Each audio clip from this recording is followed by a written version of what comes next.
अस्सलामुअलैकुम वरहमतुल्लाहि वबरकातुहू। दोस्तों, उम्मीद करता हूँ आप खैरियत से होंगे। मैं हूँ मोहम्मद मकसूद कासमी और आप देख रहे हैं बाग़ मदीना यूट्यूब चैनल। दोस्तों, अगर आपके बच्चे भी आपकी मस्जिद में नमाज़ पढ़ने के लिए, ख़ास तौर से तरावी की नमाज़ पढ़ने के लिए जाते हैं और वो छोटे बच्चे हैं, तो आपको ख़बरदार होने की ज़रूरत है, आपको होशियार हो जाने की ज़रूरत है। क्योंकि इस तरीके के मामलात रोज़ बढ़ रहे हैं कि हमारे बच्चे नमाज़ पढ़ने के लिए जाते हैं, उसके बाद बहुत सारे हादसे पेश आ जाते हैं। कुछ ऐसा ही मामला दोस्तों हुआ है। मैं आप हज़रात को पूरी बात बतलाता हूँ और आपसे गुजारिश करता हूँ पूरी वीडियो देख लीजिए, इंशाअल्लाह आपको फ़ायदा ही होगा और आप भी कुछ ना कुछ इससे सबक ज़रूर हासिल करेंगे। तो दोस्तों, पूरा मामला ये है। करिश्मा गुप्ता ने आज बताया कि शहर के महल्ला मशरिकी सहोदरपुर के रिहायशी कासिम का बेटा तालिब 15 साल गुज़िश्ता शब मस्जिद में तरावी की नमाज़ पढ़ने गया, जहां पड़ोस के नाबालिग लड़के से कुछ कहासुनी हुई थी। तो दोस्तों, ये पूरा मामला प्रतापगढ़ का है। मैं आगे और आपको बतलाता हूं। नमाज़ पढ़कर वापस आते वक्त शबनम मीना आरिफ के ललकारने पर नाबालिग लड़के ने कुल्हाड़ी से तालिब पर हमला कर दिया, जिसके सबब वो शदीद तौर से ज़ख्मी हो गया। इलाज के लिए मेडिकल कॉलेज लाया गया।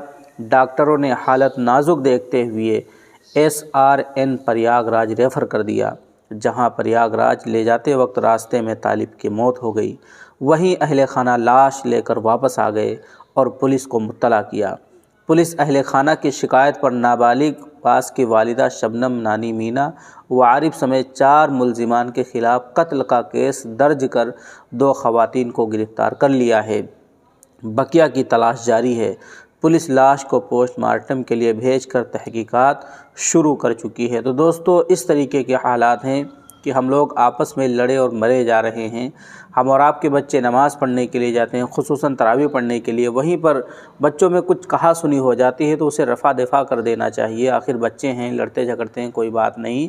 लेकिन कभी कभी मामला ज़्यादा तूल पकड़ जाता है और बताओ, इस बच्चे के ऊपर हमला कर दिया गया और उसकी मौत वाक़ई हो गई। इन्ना लिल्लाहि व इन्ना इलैहि राजिऊन। तो दोस्तों, अब आपसे मैं यही गुजारिश करना चाहूँगा, अगर आपके बच्चे जाते हैं और वो नाबालिग हैं, नासमझ हैं, तो आप अपनी सरपरस्ती में ले जाएं, अपने पास में ही खड़ा, ताकि कल को कोई फसाद, कोई चीज़ रोनुमा ना हो जाए जिससे हमें बाद में रोना पड़े। तो दोस्तों, हम और आपको होशियार हो जाने की ज़रूरत है और इस तरीके के वाक़यात की जिस कदर भी मज़म्मत की जाए वो कम है।